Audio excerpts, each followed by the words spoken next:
Another visit with one of the founders of Cubios, maker of the WOWCube entertainment system. Welcome back to Techstination. I'm Fred Fishkin. With us is CEO Max Filin. Great to see you again, Max. Hey, great to see you again. 3 months passed, right? That's right. So, Max, for a refresher, there's been a lot going on. Let's give everyone an overview of what the Rubik's WOWCube is. It's basically the gaming platform of console in the shape of the cube, where entire surface is the screen, and you can change the geometries of the screen during the gameplay. So, of course, there are lots of different use cases for that, except the gaming. You can use the widgets on your desk as an element of decor. We even have the music applications for that. But of course, the most important is gaming. Then you take away the smartphone from kid and give something instead interesting as video games and developing as puzzles that have you have to hold it far from your eyes on the arm's distance and think in 3 dimension. Even though you play the arcade game, I accidentally start one of them. You still need to think in 3 dimension and change the geometry of the screen. Fred, let me know if you need me to go deep into details or just a fresh overview of what is it. Well, that was a good overview of what it is. So it is a gaming platform, Max, and really tell us about the journey bringing this to market, especially this latest version, the Rubik's Wow Cube. Oh yeah, that was a long journey. Frankly speaking, it's all started in 2017. Then my friend's son once said, "What if to put characters on a Rubik's cube surface?" And that only phrase sparked everything. So we started to think outside the cube, made this device that consists of 8 autonomous computers. The most challenging part was think to came up with the idea how to make all this works, because you change the geometry. It obviously have to be it cannot work on the operation system that already exists. So we had to create our own operation system. And once we did it, we had to make the SDK for that. And by the way, during these 3 months, that's the very interesting part. We finally managed to, like, for the WoW there are 3 options. You can make games yourself using our emulator for VS Code and C++ language. You can use the no-code solution, and pretty much simple drag and drop interface. You can make a photo of your friends. And the app made the collage or any simple games out of it. But now our team integrated it with Unity. So for independent developers, and it's our goal.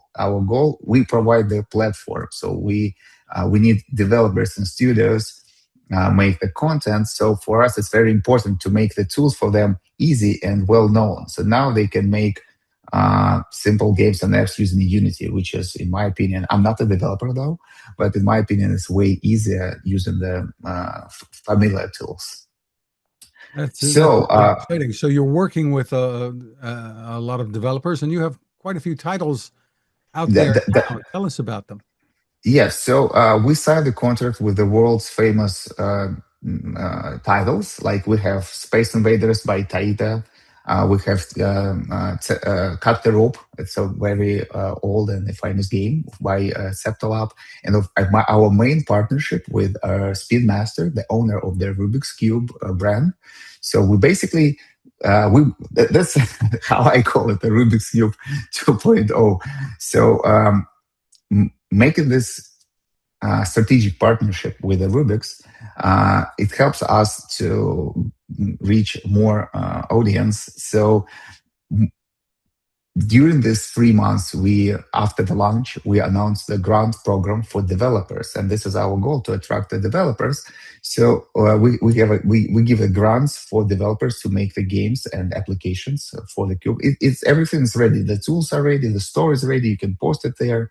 So we're now receiving. It exponentially grows the growth of requests and examples of the games and apps for the cube. So I expect in nearest future will be a massive number of new games. So far, we have about up to 70. I would say the number is always changing, but I have 50 in backlog already. more than 50 actually. So we expect new games, new apps, different mechanics for that. It's because it's actually nothing like this exists on the planet where entire surface is the screen. So if you play if you play, I would say simple Pac-Man. That's an example. You play the Pac-Man. You play it on a flat screen. You can run away from the ghosts. Here, if we will have Pac-Man for this, you can go through the device. You can change. You can put with your real hand. You can put the characters like the ghosts to another dimension and run away from them. So it's what I'm trying to say. Basically, that you can take all good game and reimagine it for the device where entire surface is the screen.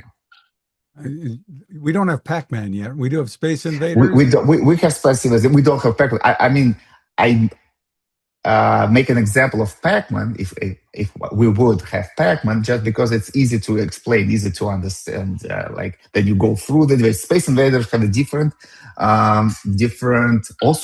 view, reimagine. Like then you play the Space Invaders, and we do have a Space Invaders here. Then you play Space Invaders. You also can put them. You can still tilt and change the angle of their spaceship as before, but you also can put them with your real hand to another dimension. And you always need to think like in 3D. That's what distinguishes this from the flat screen devices. Like even you play this Space Invaders, you still need to. There is always a part of the device where you don't see, and you need to train your memory. You want it or not, you need to remember. Okay, I put it on this side, and then okay, it goes here. So it's a little bit. It's not difficult. It's fun. It's fun because you act it with it. You play with the digital world as if it's a real object. It's not like smashing a screen. Is you change the geometry. So that was cool. It's fidgeting after all. And so it can be physically, mentally challenging, but at the same time, you have games. I guess they're called games that are just relaxing. You've got an Oh aquarium, yeah, for instance.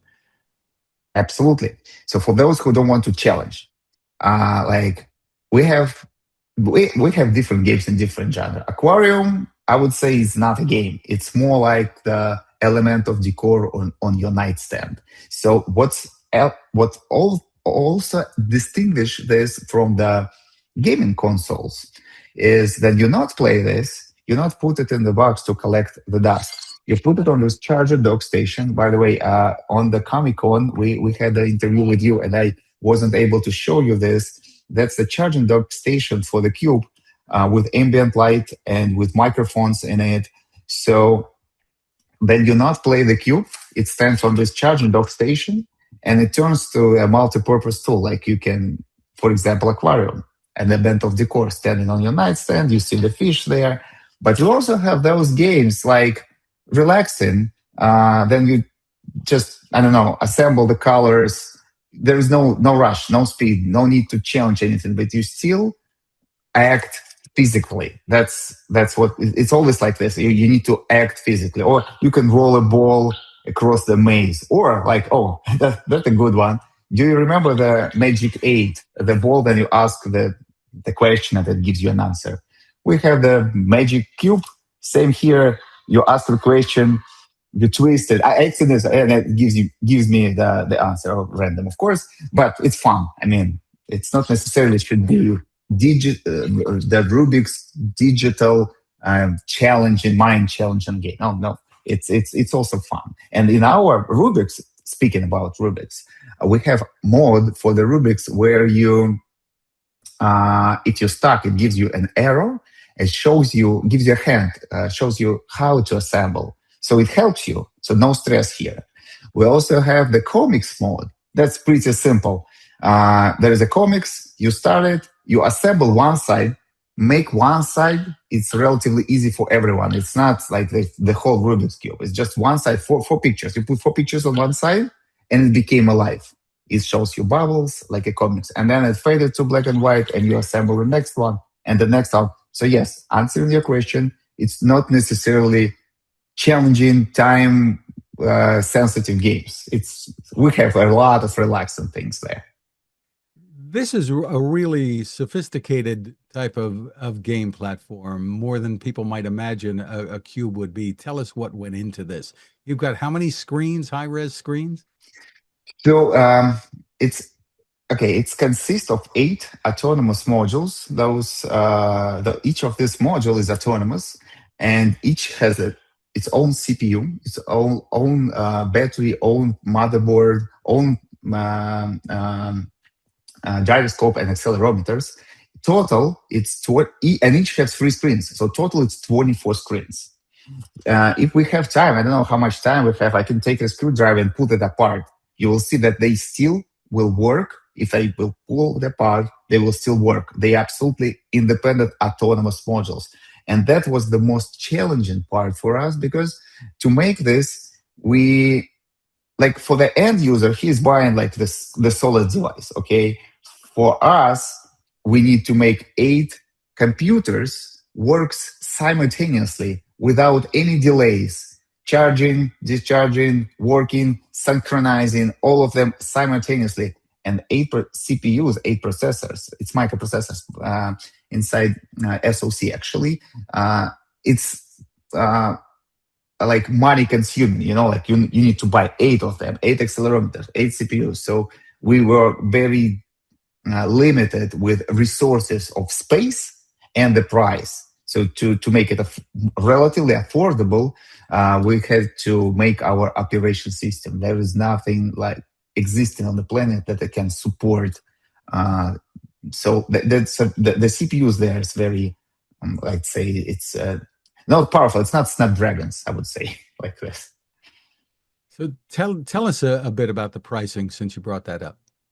So now the version of this cube is $399 on the retail. And speaking about retail, now you can order it online in our store, and it's available to ship right away. We have some stock, not much, not many, but still we have it. And it was a CES in January, in the beginning of January. It was a CES show, so we had a huge positive feedback from retailers, from distributors. So I expect it will be available on the shelves soon in retail with the same price, $399 for that model. And we also made a set of accessories and different, like this is the covers, or this is the cases, covers, and even those small protective bracelets, there are silicone bracelets that you stick on the corners. So it's pretty much the same as the case for your smartphone. It's durable enough, but to make it more durable, you can stick it there. So I'm trying to say, we have, I believe next week, where they will be able to order not just a cube, but a cube plus some accessories with some discounts and like bundles. Like you buy the cube at $399, a little bit more, and you have exclusive games for free, exclusive access to the exclusive accessories and everything. So now $399. So tell us what the roadmap for you looks like. Is there potential to do like multiplayer things? Oh, oh yeah. Things like that? Oh, Tell me about it.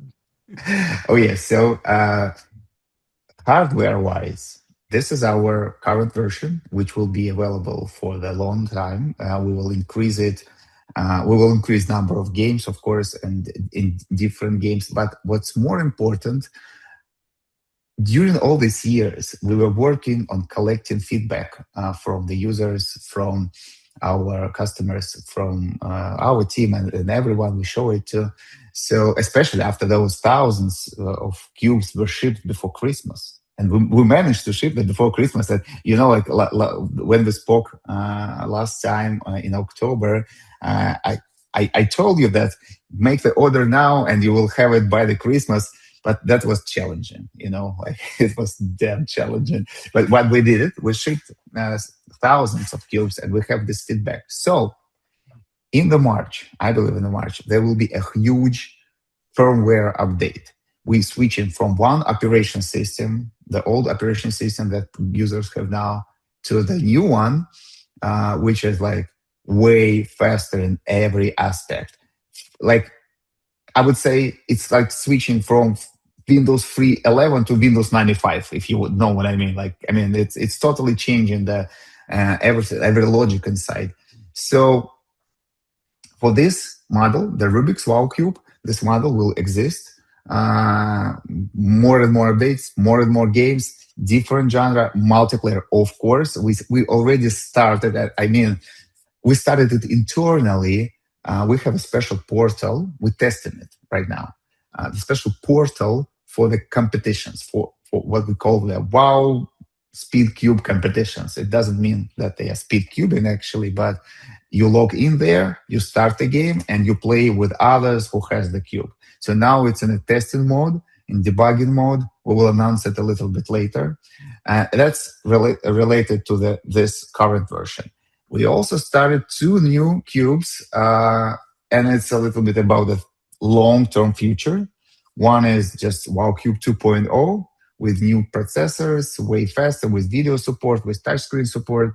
And another one is a solid, is a cube where you cannot twist it, but it still have six high definition screens and a touch screen. So there are also a lot of different use cases. I'm not sure if I need to tell you because it's a long story about the new product. But in a long story short, current model working, increasing number of games, more and more games during this year. End of this year, announcing the WOWCube 2.0, and the next year WOWCube Solid State, which will have the solid screen, six screens.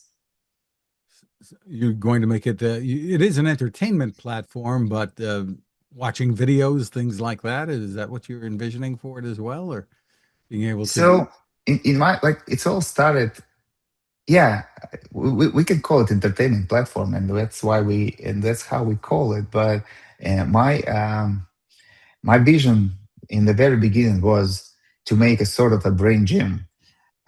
It all started as the device with lots of different puzzles and puzzle style games, but bright and interesting, that trains your memory, trains your motor to brain coordination, trains your spatial reasoning, but still in a very playful manner. It's like I always say that kids playing games on a flat screen, they smashing one button on a flat screen, holding close to their eyes. So we try to make device that substitute for the smartphone that interesting as video games, but in the same time developing your brains and motor skills and everything as a puzzle. So that was the main idea. The main idea was to make it as a brain gym. It's sustainable gaming, if you will, or like healthy screen time, if you will. I don't know. I'm just trying to explain what I mean. It's not like competitor to the Sony PlayStation or Nintendo Switch or the smartphone. Smartphone is actually the thing that everybody uses always, and that's the number one device. It's a device that, okay, I will say it like this. Okay, if you will, I will say it like this. People buying tickets to subscription to the gym to keep their body fit. They buying treadmills or bicycles to ride and to keep their body fit. Everyone wants to live longer, but don't forget to make your brain fit. And for your brain, you also need to have an entertainment device that keeps your brain fit and in a playful manner. So that's why we came up with this. It's scientifically proven that Rubik's Cube makes you smarter. But it's scientifically proven. It's not my idea. It's for 50 years of research. But Rubik's, it's not for everyone. Some people likes it, some people not. Here, we took the same mechanics, but we add many different genre of the game. Someone likes Rubik's puzzle style, someone likes, like me. I like Rubik's a lot, but my favorite is Arkanoid. If you remember those old games, Arkanoid style games, and you need to pong the ball like Pong or Arkanoid, we do have it here in 6 surfaces simultaneously. So yeah, that was the idea. It's not another device to run Call of Duty on it or something like that. It can be the device that keeps your mind sharp.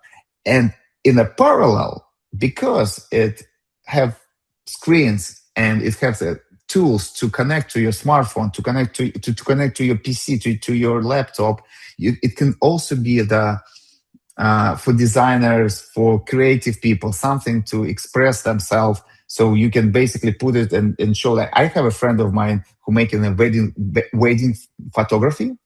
He used it as a portfolio. He downloaded lots of his pictures here, and then he meets someone.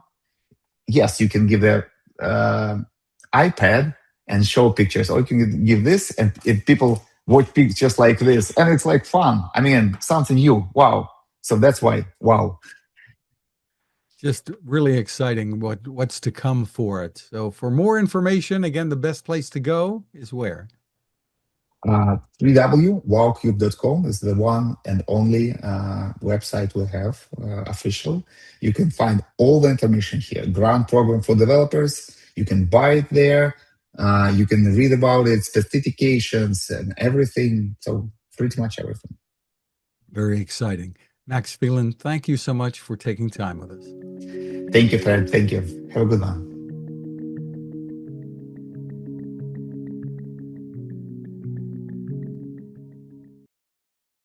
The Haven 10,000 lantern is a smartly designed, beautiful solar light that you will love indoors or out.